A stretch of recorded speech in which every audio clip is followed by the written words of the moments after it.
1800 সালের শুরুর দিকে ব্রিটিশ ইস্ট ইন্ডিয়া কোম্পানি ছিল ভারতবর্ষের নিরঙ্কুশ শাসক। তারা পরাজিত করেছিল রাজা, নবাব, সাম্রাজ্য। তাদের সেনাবাহিনী ছিল অপ্রতিরোধ্য, তাদের ক্ষমতা ছিল চূড়ান্ত। কিন্তু বাংলার গ্রামগুলোতে লেখা হচ্ছিল এক ভিন্ন গল্প।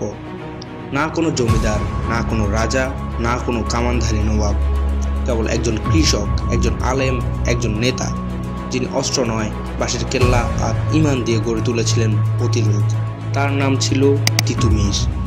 তিনি নির্মাণ করেছিলেন এক দুর্গ, যা হয়ে উঠেছিল ব্রিটিশদের মুখোমুখি হওয়ার সবচেয়ে সাহসী ও বুদ্ধিদীপ্ত বিদ্রোহের প্রতীক। এই গল্প সেই মানুষটির, যিনি হয়ে উঠেছিলেন বাংলার বুকে সাহসের প্রতিচ্ছবি।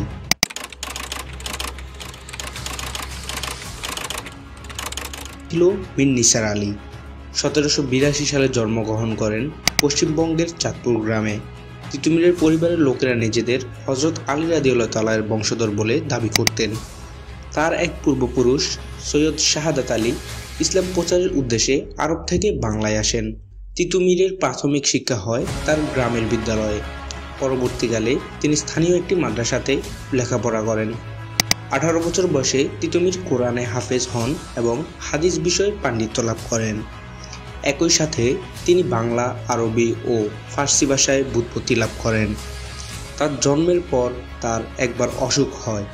সেই অসুখের জন্য ডাক্তার দিলেন ভীষণ তিত ওষুধ। এই ওষুধ শিশু তো দূরের কথা, বুড়োরাই মুখে নেবে না, কিন্তু প্রায় 10-12 দিন তিনি এই ওষুধটি হাসি মুখেই খেলেন। এতে বাড়ির সবাই অবাক, তাই প্রথমে তার নাম হয় তেতো, এরপর তিতু এবং সর্বশেষে তিতুর সঙ্গে মিল লাগিয়ে হয় তিতুমীর। কিন্তু তখন বাংলার পরিস্থিতি ছিল ভয়াবহ।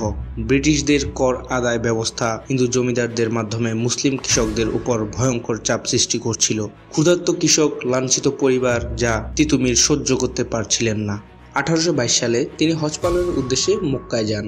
সেখানে তিনি ওয়াহাবি আন্দোলনের আদর্শে প্রভাবিত হন, যা ছিল ধর্মীয় বিশুদ্ধতা ও বিদেশি শাসনের বিরুদ্ধে প্রতিরোধের আহ্বান।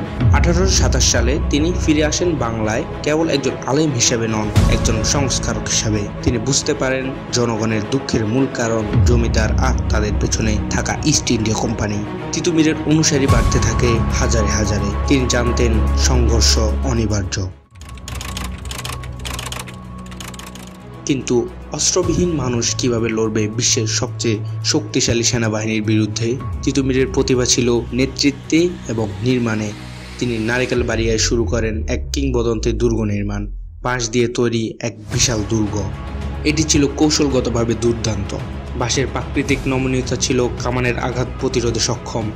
দুর্গের চারপাশে ছিল খাড়া খাল, ভেতরে ছিল বাঁশের লাঠি, হাতিয়ার, আর ছিল তাদের ইমানি শক্তি। এরপর তিনি ঘোষণা দেন তিনি নিজেই তার এলাকার নেতা হিসেবে নিজেকে প্রস্তুত করে তোলেন। তিনি কর দিতে অস্বীকার করেন। এটি ছিল তার সরাসরি বিদ্রোহ।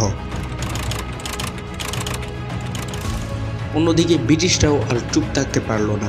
অবশেষে 1831 সালের 13 নভেম্বর ব্রিটিশ সৈন্যরা তাদের চারদিক থেকে ঘিরে ফেলে। তিতুমীর স্বাধীনতার ঘোষণা দিলেন, ভাই সব, একটু পরে ইংরেজ বাহিনী আমাদের কেল্লা আক্রমণ করবে। লড়াইতে হার জিত আছেই, এতে আমাদের ভয় পেলে চলবে না। দেশের জন্য শহীদ হওয়ার মর্যাদা অনেক, তবে এই লড়াই আমাদের শেষ লড়াই নয়।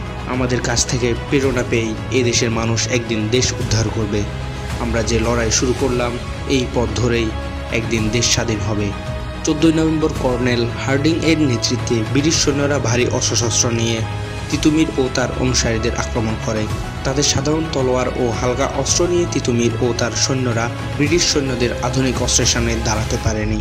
19 নভেম্বর তিতুমীর ও তার 40 জন সহচর শহীদ হন। তার বাহিনীর প্রধান মাসুম খাঁ বা গোলাম মাসুমকে ফাঁসি দেওয়া হয় এবং গুড়িয়ে দেওয়া হয় বাঁশের কেল্লা। ব্রিটিশরা ভেবেছিল তারা বিদ্রোহ দমন করেছে, কিন্তু তারা জ্বালিয়ে দিয়েছিল এক আগুন যা ছড়িয়ে পড়েছিল সারা বাংলায়। তিতুমীরের বিদ্রোহ ছিল ভারতবর্ষে ব্রিটিশদের বিরুদ্ধে প্রথম সশস্ত্র প্রতিরোধের অন্যতম। তিনি প্রমাণ করেছিলেন সাহস, বুদ্ধি আর বিশ্বাস দিয়ে দুর্বার শক্তির বিরুদ্ধে দাঁড়ানো যায়। তার গল্প আজও অনুপ্রেরণা দেয়। তিনি ছিলেন স্বাধীনতার পূর্বসূরি। তার আত্মত্যাগ শুধু ইতিহাসে নয়, আমাদের হৃদয়ে লেখা আছে।